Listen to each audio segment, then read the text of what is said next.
Since childhood, I have been raised and loved by my grandparents. Unfortunately, my grandmother passed away due to a minor accident.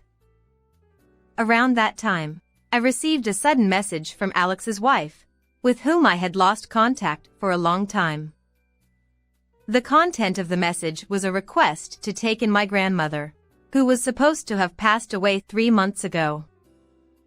Although there are many things I want to say, my beloved grandmother has indeed passed away. I witnessed it with my own eyes. This phone call will lead to everything becoming clear. I am Elizabeth, 45 years old, and single. The last time I had a relationship with a man was during my university days. We eventually broke up, and after graduation, I joined a major cosmetics company. I worked tirelessly in the marketing department, where overtime and weekend work were the norm. Before I knew it, I missed my chance to get married. But that's not the reason for changing my job. 6 years ago, I switched careers to work as an office worker in a nursing home. In the past, I used to be jostled around in a crowded train that took an hour and a half each way, and I would be lucky if I could catch the last train home. Now, it takes less than 10 minutes by bicycle from my home. I have regular days off according to the calendar, and overtime is rare. But the real reason for my career change isn't related to any of this. I have never left my parents' home since birth. I have confidence in my financial stability, and I'm skilled at household chores. So why haven't I moved out? It's because I love my family, especially my grandmother. I was born and raised in New York. Our family consists of my parents, grandparents, and my older brother Alex, who is 5 years my senior. Just now, I mentioned that I love my family, but my feelings toward Alex are complicated. In the past, I undoubtedly loved him. He was a kind and caring older brother. However, Alex has changed. After graduating from college, he quickly started living on his own and joined a car company as a salesperson. 2 years later, he got married through an office romance. Since then, he has become more and more distant, never visiting our parents' home during Christmas or New Year's. I only know that he vaguely lives in Kentucky. I don't even know if he has children. When was the last time I saw Alex's face or had a conversation with him? It feels like at least 5 years have passed. Alex's last words to me were, "Since becoming a manager, I've been busy. I'll leave everything related to our parents' house to you." That straightforward statement left me with the impression that he's heartless. That's why I decided not to move away from home when changing jobs, to protect our family. Our parents are already retired. Our 93-year-old grandfather suffered a stroke a few years ago and, although he recovered, he can't manage without assistance. Currently, our parents take care of him. And then there's my beloved 92-year-old grandmother. Since both our parents worked, it was our grandparents who looked after us when we were young. My grandmother especially taught me everything I needed to survive.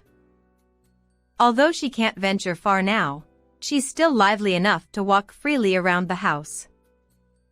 So, I chose to work in a nursing facility to be prepared for any situation involving my grandmother. One day, I was getting ready to leave for work when my grandmother called out to me from behind. "Beth, you forgot something." I replied, "Huh?" I didn't forget anything. But my grandmother insisted. "Here, take some candy." She handed me a few pieces of candy. "Ah, I see. Thank you." I smiled. Candy has always been a favorite of both my grandmother and me. I tucked it into my suit pocket and left the house with a smile. Then, a sudden accident occurred. My grandmother had a serious accident. According to my father's call, she had hung her laundry on the second-floor balcony as usual, but while descending the stairs, she slipped and fell. It was something I had always worried about. I used to tell her to leave the laundry to our parents and avoid going upstairs because it was dangerous. However, my grandmother had a stubborn side. She believed in doing what she could herself. No one was at fault. It was an unfortunate accident that could happen to anyone. What followed happened swiftly.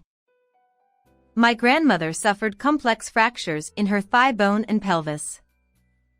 Unfortunately, she couldn't be discharged from the hospital where she was taken, and just 4 months later, she passed away from old age. Of course, I felt sad. I cried and cried until I was emotionally drained. But I'm an adult now.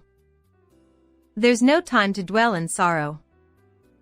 I have to handle everything, including the funeral arrangements.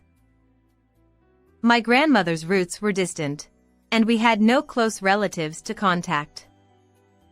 Ultimately, our family decided to hold a funeral for her with only immediate family members. Well, I have to call Alex and his wife. However, I was foolish to think that they would immediately respond once I contacted them. Neither phone calls nor emails were getting through. I sent emails, but there was no reply. As a last resort, I sent a short message on my smartphone, and the response came on the day of the funeral. I'm far away for work and extremely busy. I'm sorry, but I can't attend. I'll send money later. Who cares about money? I got angry when I read the message. Could his work really be more important than bidding farewell to our grandmother, who had cared for us so much? It was utterly unacceptable. I placed flowers and some candy, her favorite, into the beautifully made-up coffin of my grandmother, who looked as if she were merely sleeping. From that moment, my perception of Alex changed. I began to despise him. Since then, the seasons have changed, and now it's winter. For me, spring, summer, autumn, and winter are all the same. I wouldn't mind if it were winter forever or scorching summer all the time. I've even considered quitting this job altogether. But my grandfather is still alive. And someday, my parents will also need care. I still have much to learn. On a weekday lunch break, my mind empty, I diligently continued working. Unexpectedly, I received a call from an unlikely person. If I hadn't registered her number, I wouldn't have answered. The screen of my smartphone displayed Amelia. We had only spoken briefly after a wedding, as far as I could remember. What could she want now? Should I ignore it? But the ringing wouldn't stop. With a sigh, I decided to answer the call. Hello, this is Elizabeth, I replied. Amelia hesitated before speaking. I apologize for interrupting your work. I'm Alex's wife, Amelia. It's been a while. Ah, yes. Despite being older and in a higher position, Amelia always maintained a humble demeanor. Even when Alex and I suddenly got married, she greeted not only our parents but also me with proper respect. In short, she's a good person. That's why I couldn't understand why she was contacting me now. It's okay. How can I assist you? I asked, trying to keep my tone as neutral as possible. Amelia continued. I feel awkward saying this, but It's about your grandmother. Is something wrong with my grandmother? My frustration slipped into my voice. Under my husband's instructions, we've been taking care of your grandmother. However, it's been over a month since the promise time. Could you come and pick her up? What? I genuinely couldn't comprehend what Amelia was saying. Wait a moment. That was the best I could say. So, Amelia is taking care of my grandmother, who died 3 months ago. This was the question I came up with after thinking hard. I know this is incoherent, even for me. But the same goes for Amelia. Yes, your grandmother is with us. What? She passed away? 3 months ago? Her surprised voice sounded genuine. Can we both calm down a bit? I suggested, and Amelia agreed. A few minutes later, I regained my composure and carefully explained the circumstances that led to my grandmother's passing. Amelia's response, however, was perplexing. According to her, Alex's grandmother needed care, and they had taken her in temporarily until preparations could be made at our family home.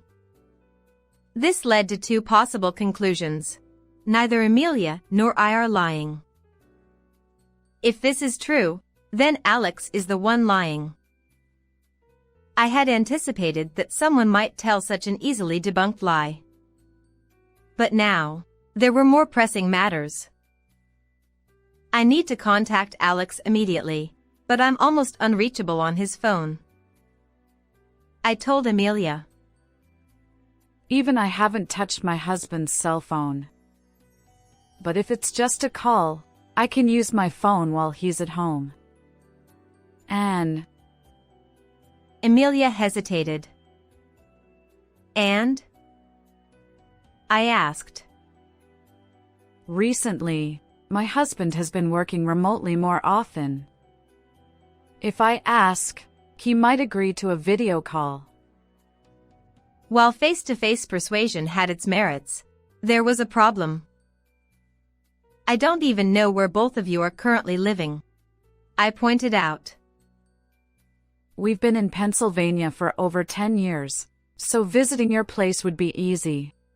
Amelia replied. For now, we made a promise to talk to Alex via Amelia's phone later that night. Other strategies were also devised. With complicated feelings. After all, Philadelphia is just the neighboring state. How far would he go with his lies? Asking her to take care of a stranger's elderly woman just a few months after my grandmother's passing? It's too much. It's downright repulsive. I returned home and called Alex on Amelia's smartphone at the specified time of 8:00 p.m. By Amelia's kind offer and insistence, she's currently waiting in my bedroom. Despite my numerous attempts to contact him being ignored, Amelia's phone was answered soon.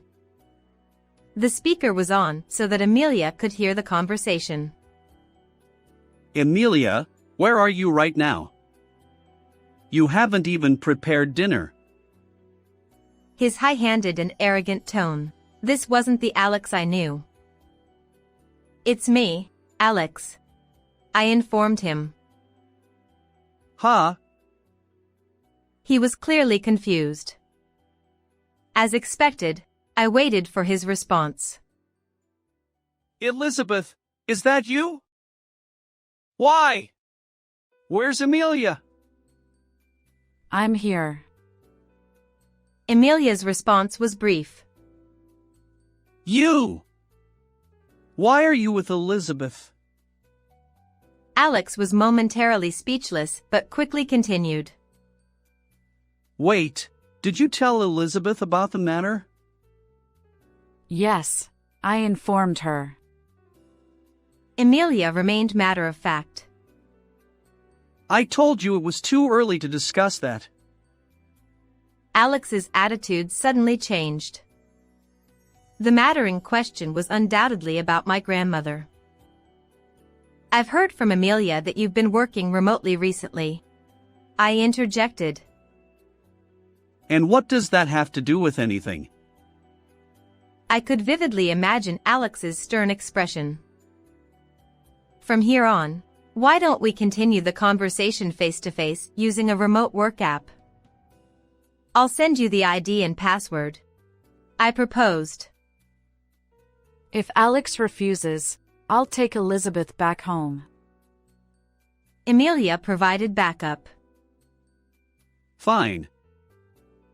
Reluctantly, Alex agreed. I sent Alex the ID and password via Amelia's smartphone. After a short wait, his face appeared on my computer screen. He had gained some weight since I last saw him, but there was no mistaking it was Alex. So, what's this urgent matter that requires a face-to-face conversation? I'm busy. His audacity to continue lying at this point infuriated me. It's obvious, isn't it? It's about Grandma. You asked her to take care of my grandmother, who passed away 3 months ago. What does that mean? To my surprise, Alex responded. Are you misunderstanding something? His calm reply left me speechless. Grandma's not dead. She's in my care now. And it was you, Elizabeth, who asked me to do that in the first place. What? This time it was my turn to be speechless. Is he really that scared of Amelia finding out the truth? Can people really be so despicable? And it's the real Alex. I'm so angry that tears come to my eyes. But I sent a short message too, I said tearfully. I don't remember. Besides, Grandma is here. Should I bring her over? Please do, I replied. Alex was completely unapologetic. There was no time for tears. Alex stood up and returned a few minutes later, accompanied by an elderly woman in a wheelchair. Look, Grandma, say hello. Elizabeth. It's been a while. The elderly woman spoke hesitantly. This charade needed to end. My anger surged once more. She's a completely different person. In reality, the elderly woman on the computer screen bore no resemblance to my beloved grandmother. Besides, my grandmother always called me Beth, never Elizabeth. Appearances change as people age.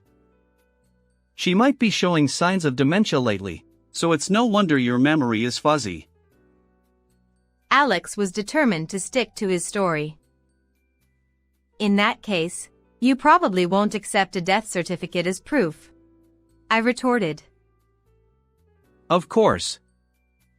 Nowadays, documents can be easily manipulated. His defiant smile irritated me.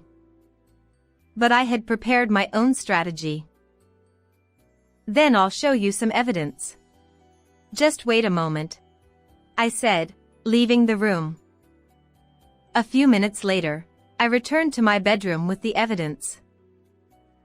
Ah, Alex. It's been a while. This disobedient child. Grandpa? But you were bedridden. Alex's eyes widened at the sudden evidence. I was prepared for death at one point. Even now, I can't go to the bathroom without assistance. But my mind is still sharp. He continued. I've heard Elizabeth's side of the story. The woman on the screen is my wife? Ridiculous. My wife was more beautiful. Ah. Cornered, Alex hung up the call. He was probably trying to exit the remote session too. Emilia, who had been silent until then, finally spoke up. Are you running away, Alex? To Elena's place, perhaps? Even through the computer screen, I could see Alex's face turn pale. What? I've suspected this for a while. Alex, you underestimate me. Emilia's tone was firm. Your grandmother often mentioned Elena. Of course, that's not my name or my mother's name. Well, I also confirmed with Elizabeth. She doesn't recognize the name Elena either. I've been certain for a while. I even hired a private investigator to look into your affair. what? The results came quickly. Photos of your affair. Proof that your grandmother is Elena's grandmother. You were preparing for our divorce, weren't you? It all began with Emilia's woman's intuition.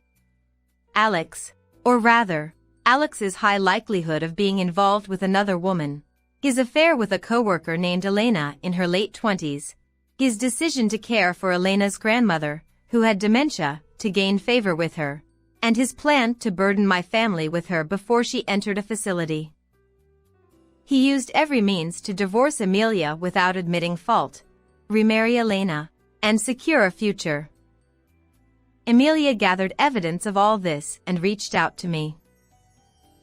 Honestly, Emilia is an incredibly intelligent woman, far beyond what her appearance and demeanor suggest. If you have something to say, go ahead, I asked Alex, emphasizing that I would only listen. I'm truly sorry. I didn't mean to deceive you. Neither did Emilia. I'll end things with Elena. So, Alex apologized through the screen. My sharp-witted grandfather chimed in. Technology has come a long way. Even your tear-streaked face is visible from a distance. Grandpa, please help me. Fool! I never want to see your face again after using my wife, neglecting my cute granddaughter and your wife. This is the end. Elizabeth. You too. Right now, the most important person in this house is your grandfather. And by the way, I never want to see your face again either, I retorted. Emilia. The divorce proceedings are already underway. I'll return to my parents' home, and we'll meet in court next. Well then, that's that. Goodbye, Alex. As I finished speaking, I clicked the exit button on the remote conversation. The seasons changed. I stood alone at my grandmother's grave, mentally sharing various updates. Alex divorced Emilia, and naturally, Emilia was advantageous. Alex ended up paying an enormous amount in alimony and even sought refuge at my parents' house once. But with my sharp-minded grandfather's authority, he was effectively disowned. Apparently, the will even stated, Alex is not family. As for Elena, she hoped to remarry Alex, but the real world isn't so forgiving for a divorced, debt-ridden man in his 50s. In the end, he quit the car company he'd worked at for years, now living in a cheap, cramped apartment, working day labor jobs while continuing to pay alimony. In these times, it's hard for a middle-aged man with no qualifications, let alone negative savings, to find new employment. It's all karma. Most of the information about Alex came from Emilia. Since then, Emilia and I have become friends, meeting quite frequently. And so, as I stood up and said, "It's all over, Grandma. See you later." A strong gust of wind blew. Simultaneously, I heard a voice I loved very much. Beth. Thank you. Take care of your grandfather a little longer, won't you? Grandma. I suddenly realized I was tightly gripping something in my right hand. There, in my palm, was a piece of candy. That's strange. I hadn't brought any candy today. I'm not one to believe in gods or ghosts, but perhaps my grandmother is still watching over me somewhere? No, it's probably just that I unconsciously put it in my pocket before leaving. But if I consider that my grandmother might still be watching over me, I feel like I can keep going in life. Thank you, Grandma. I whispered, looking up at the sky, and left the cemetery. How did you like this story? Don't forget to subscribe to the channel. See you in the next video.